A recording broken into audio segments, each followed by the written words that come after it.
ಸಂಸ್ಕೃತ ಗ್ರಂಥಗಳನ್ನು ಬರೀಲಿಕ್ಕೆ ಒಂದು ಲಿಪಿ ಬೇಕಲ್ಲ. ಸಂಸ್ಕೃತಕ್ಕೆ ಅದರದ್ದೇ ಆದ ಲಿಪಿ ಇಲ್ಲ. ನೀವು ಕಾಶ್ಮೀರಕ್ಕೆ ಹೋಗಿ ಅಲ್ಲಿ ಸಂಸ್ಕೃತ ಗ್ರಂಥಗಳಿವೆ, ಅದು ಬ್ರಾಹ್ಮಿ ಲಿಪಿಯಲ್ಲಿದೆ. ನೀವು ಬಂಗಾಳಕ್ಕೆ ಹೋಗಿ ಅಲ್ಲಿ ಸಂಸ್ಕೃತ ಗ್ರಂಥಗಳನ್ನು ಬಾಂಗ್ಲಾ ಸ್ಕ್ರಿಪ್ಟ್ನಲ್ಲಿ ಬರೆದಿದ್ದಾರೆ. ಉತ್ತರ ಭಾರತಕ್ಕೆ ಹೋಗಿ ನಾಗರಿ, ನಂದಿ ನಾಗರಿ ಎರಡೇ ಇರೋದು. ಆಮೇಲೆ ದಕ್ಷಿಣ ಭಾರತಕ್ಕೆ ಬನ್ನಿ, ಎರಡು ಪ್ರಧಾನ ಲಿಪಿಗಳು. ನೀವು ತಮಿಳುನಾಡಿನಲ್ಲಿ ತಮಿಳು ಲಿಪಿಗೆ ಹೋಲಿಕೆ ಆಗಿರತಕ್ಕಂಥದ್ದು ಗ್ರಂಥಾಕ್ಷರ ಅಂತಿದೆ, ಅದರಲ್ಲಿ ಬರೀತಾರೆ. ಕೇರಳ ಮತ್ತು ಸೌತ್ ಕೇರಳ ತುಳು ಲಿಪಿ. ಕೇರಳದವರಿಗೆ ಯಾಕೆಂದ್ರೆ ತುಳು ಲಿಪಿ ಉಂಟಲ್ವಾ, ಅದು ಮಲಯಾಳ ಲಿಪಿ ಮತ್ತು ತುಳು ಲಿಪಿ ಒಂದೇ.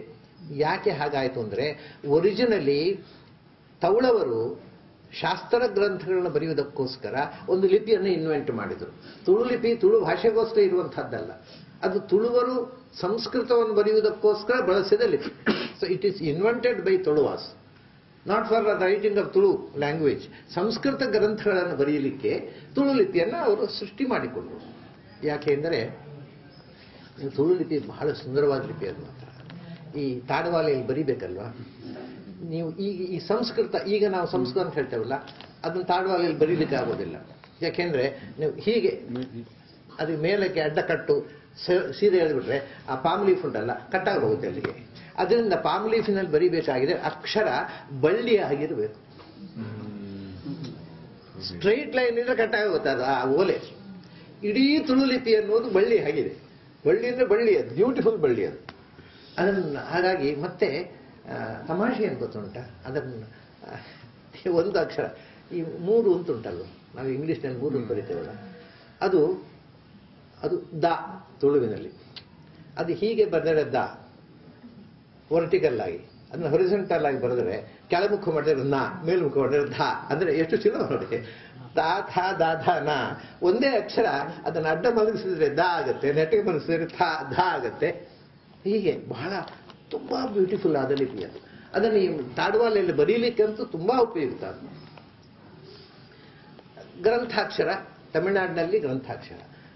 ಕೇರಳದಲ್ಲಿ ಅದಕ್ಕೆ ಅವರು ಮಲಯಾಳ ಲಿಪಿಯಿಂದ ಯಾಕೆ ಬಂತು ಅಂದರೆ, ಈ ಲಿಪಿಯನ್ನೇ ಮಲಯಾಳದವರು ಉಪಯೋಗಿಸಿಕೊಂಡರು. ಮಲಯಾಳಕ್ಕೂ ಸ್ಕ್ರಿಪ್ಟ್ ಇರಲಿಲ್ಲ.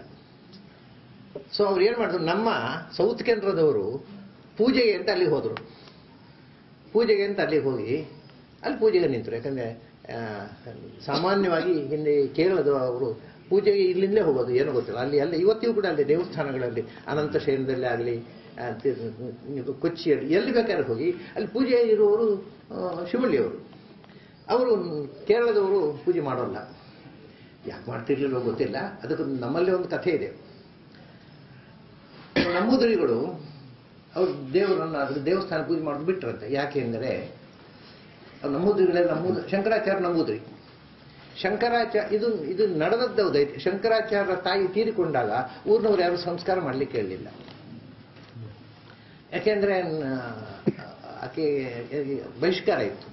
ಶಂಕರಾಚಾರ್ಯ ತಾಯಿಗೆ ಸಮಾಜದಲ್ಲಿ ಬಹಿಷ್ಕಾರ ಇತ್ತು. ಅಂದ್ರೆ ಆಕೆ ಸತ್ತಾಗ ಯಾರೂ ಸಂಸ್ಕಾರ ಮಾಡಲಿಕ್ಕೆ ಬರಲಿಲ್ಲ. ಇದು ಇತಿಹಾಸದಲ್ಲಿ ಸಿಕ್ಕಿದೆ.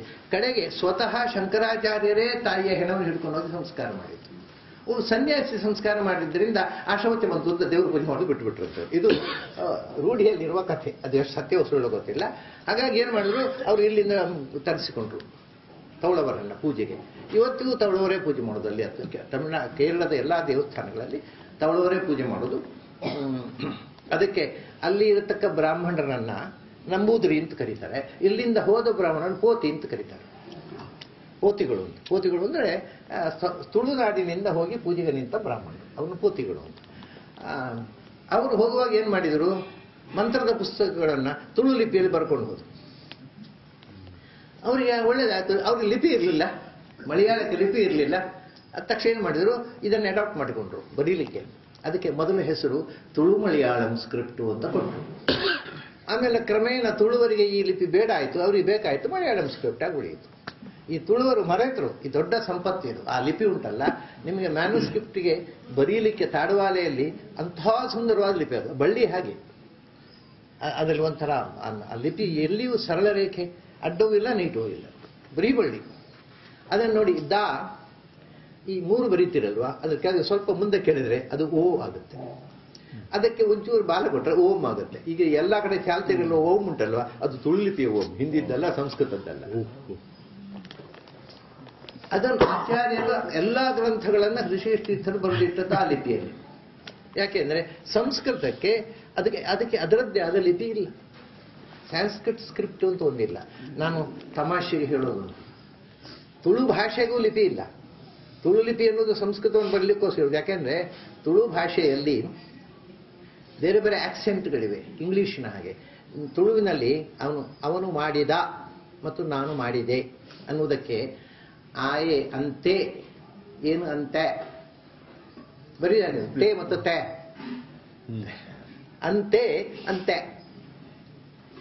ಈ ಎ ಮತ್ತು ಎ ಉಚ್ಚಾರ ಉಂಟು. ಅಂದರೆ ಇಂಗ್ಲಿಷ್ನ ಎ ಉಚ್ಚಾರ ಇದೆ ತುಳುವಿನಲ್ಲಿ, ಅದಕ್ಕೆ ಲಿಪಿ ಇಲ್ಲ. ಅದು ಯಾಕೆಂದ್ರೆ ಸಂಸ್ಕೃತದಲ್ಲಿ ಇಲ್ಲ ಉಚ್ಚಾರ, ಅದಕ್ಕೆ ಲಿಪಿ ಇಲ್ಲ. ಅದು ಸಂಸ್ಕೃತವನ್ನು ಬರೆಯಲಿಕ್ಕೋಸ್ಕರ ಮಾಡಿದ ಲಿಪಿ. ಹಾಗಾಗಿ ನಾನು ತಮಾಷೆ ಹೇಳೋದು ಉಂಟು, ಜಗತ್ತಿನ 2 ಶ್ರೇಷ್ಠ ಭಾಷೆಗಳಲ್ಲಿ ಲಿಪಿ ಇಲ್ಲ, ಒಂದು ಸಂಸ್ಕೃತಕ್ಕೆ ಮತ್ತೊಂದು ತುಳುವಿಗೆ. ಆದರೆ ಅದರದ್ದೇ ಆದ ಸಂಸ್ಕೃತಕ್ಕೆ ಲಿಪಿ ಇಲ್ಲ. ಹಾಗಾಗಿ ಬಹಳ ಬಹಳ ಹಿಂದೆ ವೇದ ಕಾಲದಲ್ಲಿ ಅಥವಾ ಪಾಂಡವರ ಕಾಲದಲ್ಲಿ ಏನು ಲಿಪಿ ಇತ್ತು ಅನ್ನೋದೇ ನಮಗೆ ಈಗ ಗೊತ್ತಾಗ್ತಾ ಇಲ್ಲ. ಲಿಪಿ ಇತ್ತು ಅನ್ನುವುದಕ್ಕೆ ದಾಖಲೆ ಉಂಟು. ಏನು ಅಂದರೆ ರುಕ್ಮಿಣಿ ಕೃಷ್ಣನಿಗೆ ಪತ್ರ ಬರೋದು, ನೀನು ಬಂದು ಕರ್ಕೊಂಡು ಹೋಗದೇ ಇದ್ರೆ ನನ್ನನ್ನು ಶಿಶುಪಾಲನೆ ಕೊಟ್ಟು ಮದುವೆ ಮಾಡ್ತಾರೆ, ನಾನು ಶಿಶುಪಾಲನೆಗೆ ಹೆಂಡತಿ ಆಗೋಲ್ಲ, ನೀನು ಬಂದು ನಾನು ರಕ್ಷಿಸಿದೆ ಆಯಿತು, ಇಲ್ಲಾಂದ್ರೆ ನಾನು ಆತ್ಮಹತ್ಯೆ ಮಾಡಿಕೊಳ್ತೇನೆ ಅಂತ ಪತ್ರ ಬರೆದು ಅಂತ ಭಾಗವತದಲ್ಲಿದೆ. ಏನೋ ಬರವಣಿಗೆ ವಿಚಾರ ಇತ್ತು ಅಂತಾಯಿತು. ಯಾವುದಿತ್ತು ಅಂದರೆ ಪ್ರಾಯ ನಮಗೆ 5,000 ವರ್ಷದ ಹಿಂದಿನ ಲಿಪಿ ಸಿಗೋದು ಈಗ ಅಜಂತಾ ಎಲೋರಾದಲ್ಲಿರುತ್ತೆ. ಅಜಂತಾ ಎಲೋರಾದಲ್ಲಿ ಸ್ಕ್ರಿಪ್ಚರ್ನಲ್ಲಿ ಅಲ್ಲಿ ಶಿಲಾಶಾಸನಗಳಲ್ಲಿ ಒಂದು ಲಿಪಿ ಇದೆ. ಅದು ಯಾವ ಲಿಪಿ ಅಂತ ಇವತ್ತಿನ ತನಕ ಓದಲಿಕ್ಕೆ ಡಿಸೈಫರ್ ಮಾಡಲಿಕ್ಕೆ ಆಗಲಿಲ್ಲ. ಅದು ನಮಗೆ ಈಗ ಗೊತ್ತಿರುವ ಓಲ್ಡೆಸ್ಟ್ ಸ್ಕ್ರಿಪ್ಟ್. ಅದು ಬಿಟ್ಟರೆ ಅದರ ನಂತರ ಅತ್ಯಂತ ಪ್ರಾಚೀನ ಲಿಪಿ ಬ್ರಾಹ್ಮ್ಯ ಲಿಪಿ. ಅದರ ಈ ಸಂಸ್ಕೃತವನ್ನು ಬ್ರಾಹ್ಮ್ಯ ಲಿಪಿಯಲ್ಲಿ ಬರೀತಿದ್ರು. ಅದು ಕಾಶ್ಮೀರದಲ್ಲಿ ಈಗಲೂ ಬ್ರಾಹ್ಮ್ಯ ಲಿಪಿ, ಮ್ಯಾನುಸ್ಕ್ರಿಪ್ಟ್ ಬ್ರಾಹ್ಮ್ಯ ಲಿಪಿಯಲ್ಲಿದೆ. ಅದಕ್ಕಿಂತ ಪುರಾತನವಾದ ಲಿಪಿ ಯಾವುದು ನಮಗೂ ಗೊತ್ತಿಲ್ಲ, ಅಂದರೆ ನಮಗೆ ಈಗ ಉಪಲಬ್ಧ ಇಲ್ಲ. ಇರೋದು ಒಂದೇ ಅಜಂತಾ ಎಲೋರಾದಲ್ಲಿ ಇರ್ತಕ್ಕಂತಹ ಲಿಪಿ. ಅದು ಯಾವ ಲಿಪಿ ಓದಲಿಕ್ಕೆ ಬರೋದು, ನಮಗೆ ಅದು ಯಾವ ಲಿಪಿ ಅಂತ ಗೊತ್ತಾಗ್ತಾ ಇಲ್ಲ. ಸೊ ಅದು ಇವತ್ತಿಗೂ ಅನ್ಡಿಸೈಫರ್ಡ್ ಆಗಿ ಉಳಿದಿದೆ ಆ ಲಿಪಿ. ಸಂಸ್ಕೃತ ಅದನ್ನು ಯಾಕೆ ಹೇಳಿದೆ ಅಂದರೆ, ಮೊದಲು ಬರೆಯುವ ಸಮಸ್ಯೆಯೇ ಇರಲಿಲ್ಲ ಅವರಿಗೆ. ಆಮೇಲೆ ಬರೆಯುವುದು ಅವಶ್ಯ ಬಂದಾಗ ಒಂದೊಂದು ಲಿಪಿ ಮಾಡಿಕೊಂಡ್ರು. ಅಂದರೆ ಭಾಷೆ ಇತ್ತು, ಲಿಪಿ ಇರಲಿಲ್ಲ. ಲಿಪಿ ಮತ್ತೆ ನಮಗೆ ಬರೆಯುವ ಅವಶ್ಯಕತೆ ಬಂದಾಗ ಒಂದೊಂದು ಲಿಪಿಯನ್ನು ನಾವು ಇನ್ವೆಂಟ್ ಮಾಡಿಕೊಂಡೆವು. ಅದು ಸಂಸ್ಕೃತವನ್ನು ಬರೆಯುವ ಅವಶ್ಯಕತೆ ಬಂತು. ಮುಂಚೆ ಶ್ರುತಿ ಸ್ಮೃತಿ ಇದ್ದಲ್ವ ಇದ್ದದ್ದು, ಕೇಳುವುದು ನೆನಪಿಟ್ಟುಕೊಳ್ಳೋದು, ಶ್ರುತಿ ಸ್ಮೃತಿ ಬರೆಯುವುದು ಇಲ್ಲ. ಆದ್ದರಿಂದ ಶುದ್ಧ ಪಾಠ ಇತ್ತು. ಬರೆದು ಇಡುವ ಬಂದ ಕೂಡಲೇ ಬರೆಯುವಾಗ ಅಕ್ಷರಪಾತಗಳು, ಪಾಠಾಂತರಗಳು ಶುರುವಾದವು. ಈ ಡಿಫರೆಂಟ್ ರೀಡಿಂಗ್ಸ್ ವರ್ಷನ್ಸ್ ಬರಲಿಕ್ಕೆ ಕಾರಣ ಏನು ಅಂದರೆ ಬರವಣಿಗೆ ಶುರುವಾದ ಮೇಲೆ. ಅಲ್ಲಿ ಪ್ರಿಂಟಿಂಗ್ ಟೆಕ್ನಾಲಜಿ ಬಂದ ಮೇಲೂ ಅಷ್ಟೇ, ಪ್ರೂಫ್ ರೀಡಿಂಗು ಸ್ವಲ್ಪ ತಪ್ಪಾದರೆ ಒಂದಕ್ಕೊಂದು ಪ್ರಿಂಟ್ ಆಗುತ್ತೆ.